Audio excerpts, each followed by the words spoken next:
Intel arm of CBP has a new bulletin out, and the headline is pretty alarming. It says in bold letters right at the top, foreign fighters of Israel-Hamas conflict may be encountered at southwest border. The Daily Caller got a copy of this material. It was distributed 3 days ago, and it's about Hamas, Hezbollah, or Islamic Jihad fighters exploiting the porous border to get into the U.S. Part of the concern is that terrorists can see a ton of traffic down there. The new number is 2.48 million encounters in a fiscal year, and among them at least 172 people from the terror watch list. That is 172 who actually came face to face with law enforcement and didn't get away. You know, it's always funny when you turn on the mainstream media and you watch them report on something after you already did the day before. And it's kind of insulting that this is even newsworthy. As if everyone is acting confused, like, oh my God, Hamas, Hezbollah, they could have come across our southern border. Who would have known? Who could have thunk it? Obviously. I mean, every time that I look at pictures and videos from the southern border, rarely do I see women and children anymore. What happened to all the women and kids?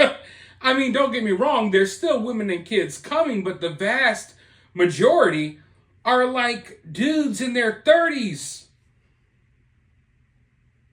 And most of them don't look like they're from Mexico. They look like they're from Lord knows where.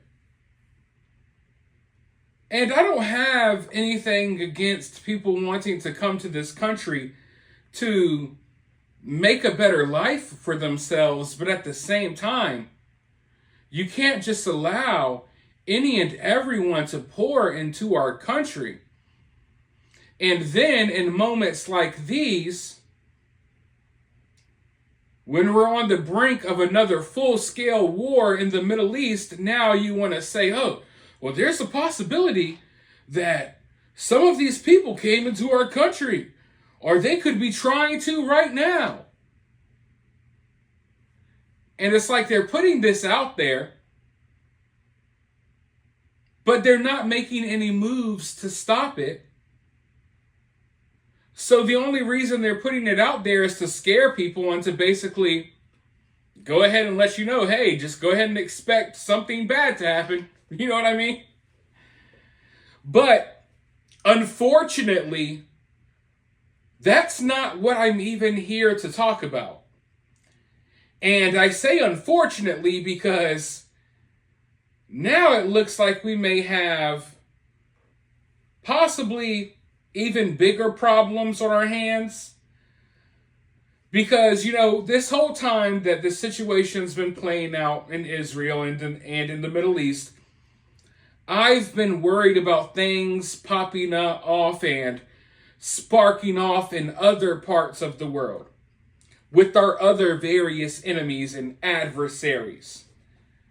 I've been keeping a close eye on North Korea.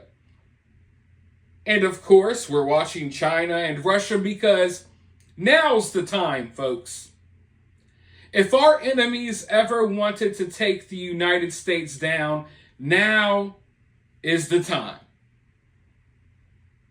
And it looks like there's something weird happening in South Korea as we speak. There's very little information right now at the time of this recording. By the time you watch this video, there will most likely be more info out there, hopefully. But as of right now, the South Korean military has announced that they found unidentified individuals from North Korea in waters off of Sukcho.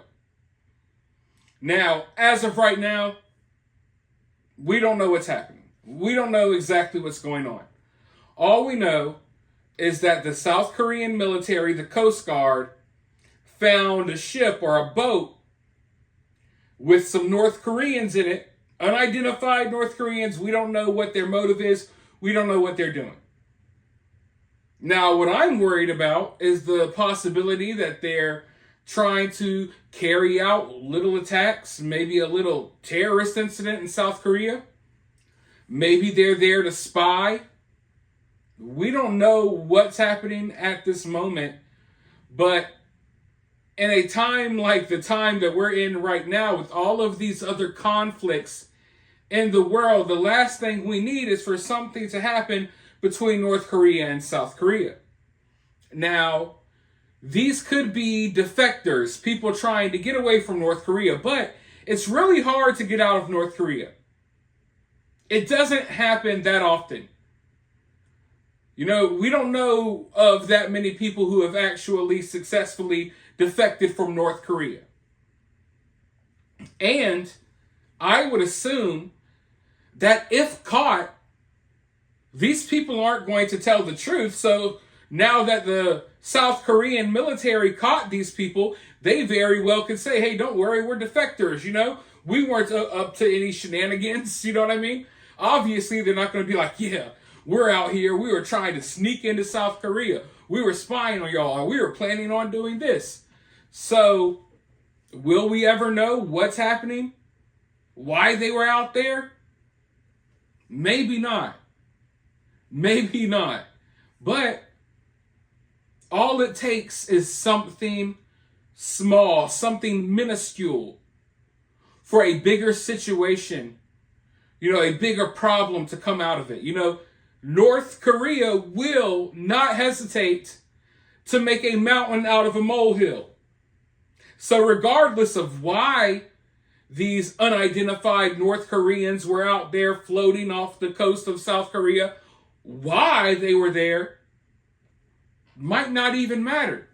What matters is North Korea's response to this news. For all I know, they could have sent some people out there just so North Korea can get angry and say, hey, hand back over these individuals, and if you don't, we're going to do this. And then next thing you know, we got a whole conflict.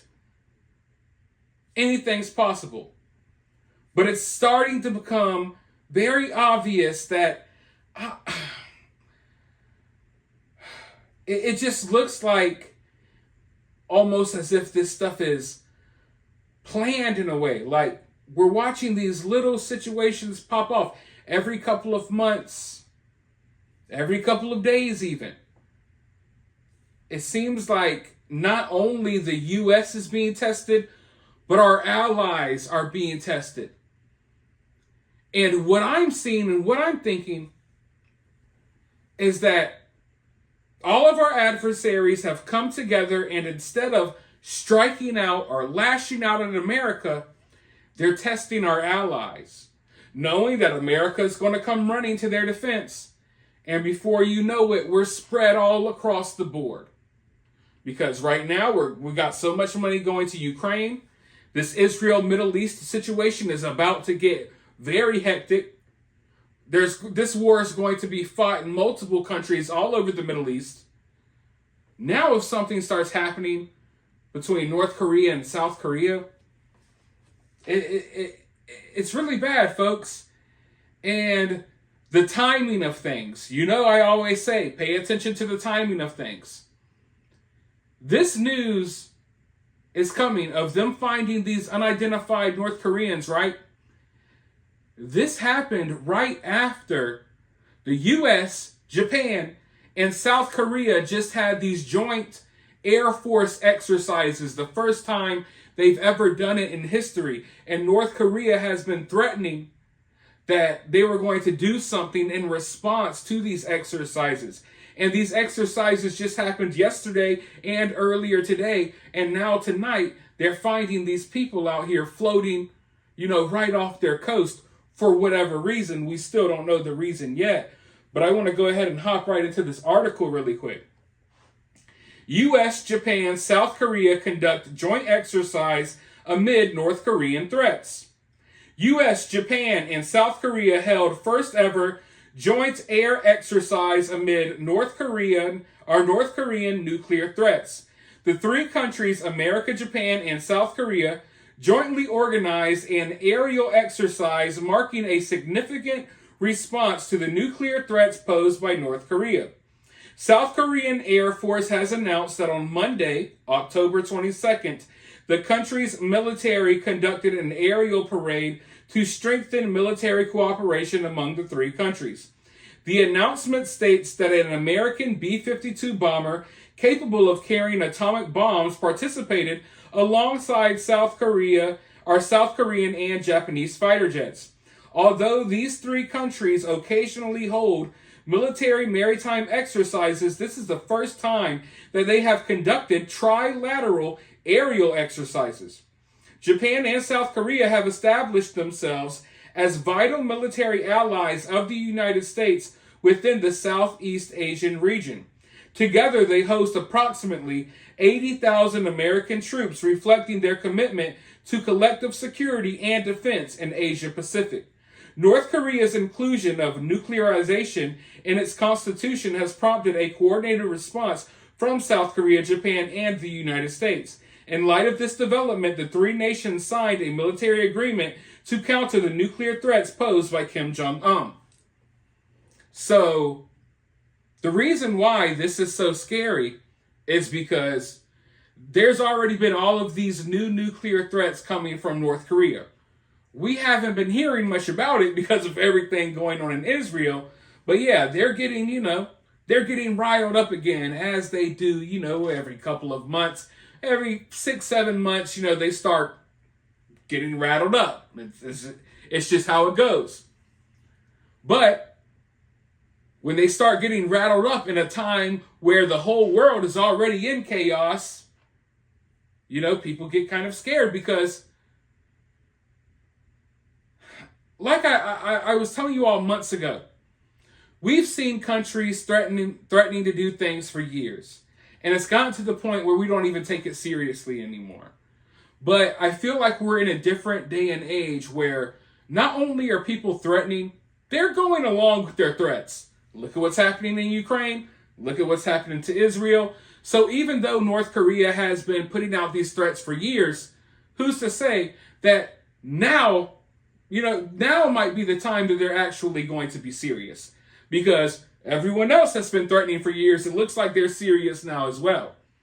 But, not only is North Korea putting out these threats, America, they're really focused on this region of the world because it looks as if we're headed towards a conflict with China. But in the middle, like before we get there, it's like we got to have all of these other smaller proxy wars. And in the grand scheme of things, it still feels like to me that America is fighting China right now. We're moving pieces on our chessboard because America is basically, kind of controlling much of the world and China is controlling another portion of the world. But, the timing of this news about them finding these people off the coast of South Korea, right after North Korea has been upping their threats about nuclear weapons, and right after, literally the same day, as this, first ever in history joint aerial exercise between Japan, South Korea, and America, who knows what may be going on here, and we may never find out. But I'm going to keep my eye on the situation. Let me know what you think down in the comments below. While you're down there, if you're feeling generous, you could drop a super thanks, or you can support my channel for free by hitting that like button, subscribing, ringing that notification bell, and I'll talk to you all soon in the next video.